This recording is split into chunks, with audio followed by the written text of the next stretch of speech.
Just want to talk to you. I know you're the head coach of Marietta High School. What led you to coaching? Transitioning from player to coach was tough because you can do it, but then teaching it is really a challenge. I did not originally graduate from college to be a teacher and a coach, but I believe it's something that I was kind of meant to do. So I started my high school coaching career at Lambert High School as a varsity head coach in 2009 for Lambert Longhorns. And, is that here in Atlanta? That's in Sewanee, Georgia. Sewanee, Georgia, okay, all right. And so one thing I learned, a friend of mine came by to watch practice and was like, man, it's gonna be tough. How's the coach the best player on the team? And I was like, oh, shoot.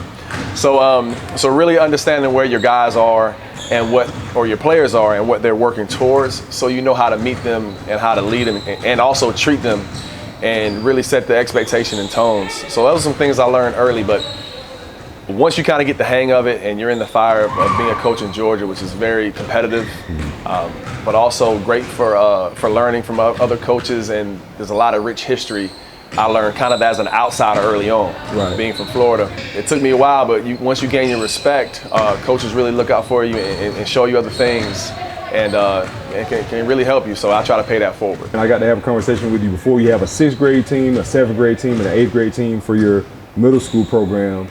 Why are you so passionate about really diving into being at tryouts and paying attention to the workouts that they do? What's the why for that? It's very important that our young girls love and like the game of basketball and to play. Most importantly, I just want to see them play. I want to see them try out, because attending a tryout, it takes a lot of courage, because I feel like this generation is judged a lot and evaluated a lot. Right. And so if basketball can just provide something that can give them some sort of confidence, but also a sense of family, and being someone who loves basketball, I want to share that with as many young people as I can. Having daughters myself, and my wife having also played, and hearing the way she speaks of her coach or coaches through her childhood and through her collegiate career is really inspiring. That I want to make sure any young person or girl comes in our program that they feel valued, that they feel heard, and that they know that our court is a safe place. What do you think about the recent rise in women's basketball? The Angel Reeses of the world, Flau'jae, who's right here from the Marietta Cobb County area, and someone like Caitlin Clark, who's become like a Steph Curry and a rock star in college basketball.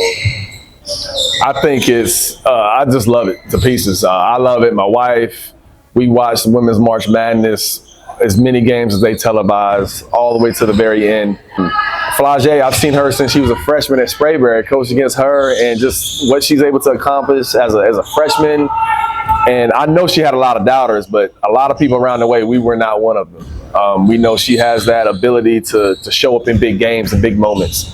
And not just her, a lot of our Georgia girls are used to big lights, people barking on the sidelines. That's just a way of life. Right, That's what separates our girls from any other place in the country. Being a fan, seeing the visibility they're getting, seeing whether they want to be role models or not, seeing Angel Reese show, just being proud of who she is and where she comes from, and also letting other girls know you can hoop and be beautiful. Right. I think that's amazing, and also be a good family and friend. I think that really showcases a lot of her character that I want other young people to see. Seeing Caitlin Clark, with State Farm right now, shooting commercials, and how she plays the game is phenomenal. And the fact you mentioned, like compare a Clark to like a Curry. I ran a camp with Steph Curry once before he really blew up. So it's just really neat to see the rise of people I've seen just take the game to whole new heights. I think it's very special. I'm glad as a coach and as a dad, I get to be a part of it. And as a fan, I can just take it all in and retweet and repost and like everything I see from these awesome people on social media. You mentioned NIL. Georgia just got passed to have NIL enter the high school level. What's your take on NIL from a dad who has two young daughters who are rising basketball stars, and from a coach's perspective, the NIL view? What's your lens on it? I think there's a lot to be learned. I think there's some hard questions to be asked, but also some healthy answers to be given.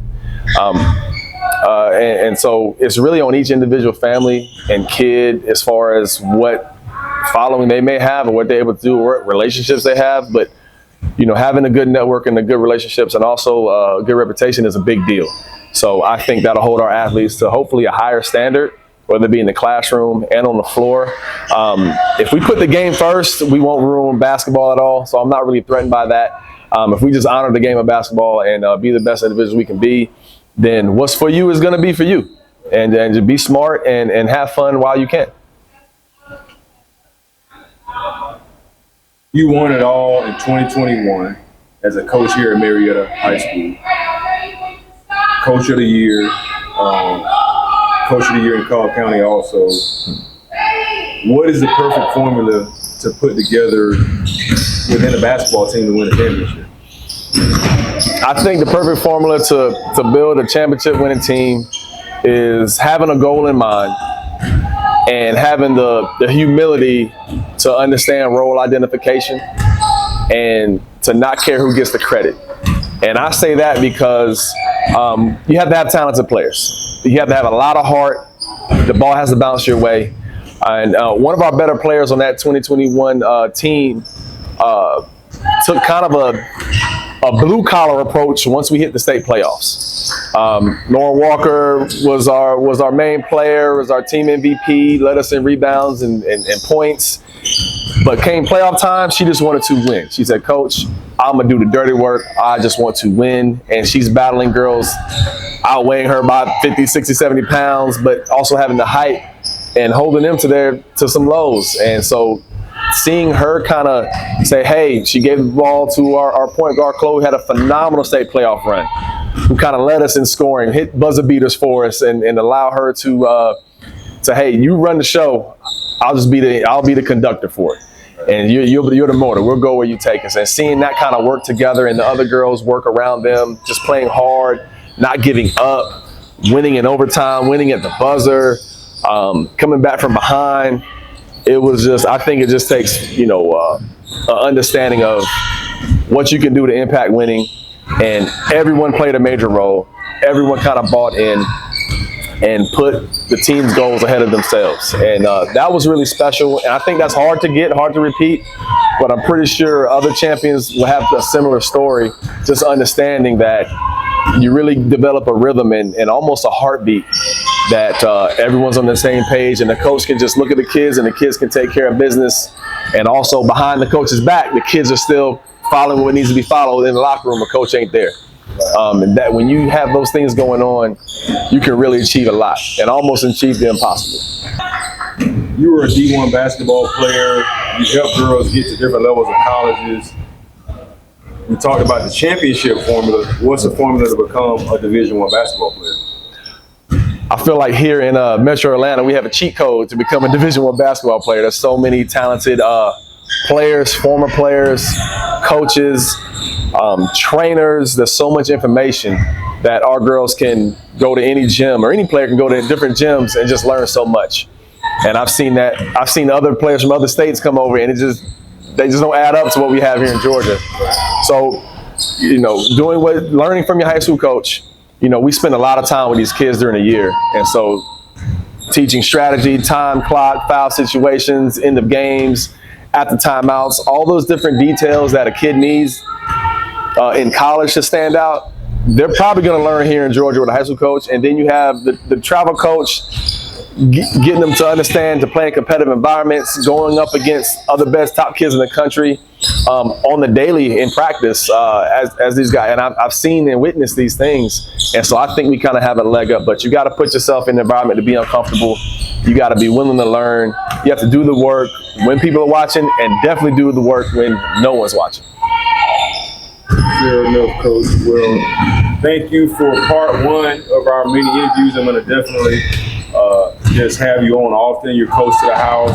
I like your passion from me having our few phone conversations. And I just want to be able to pick your brain more as the season goes on. If I come to a game, maybe be able to get some post-game interviews with you and just really just stay kind of on you guys' heels.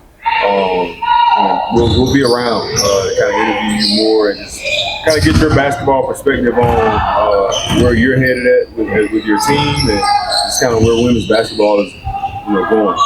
Definitely. I look forward to it, man. Appreciate you.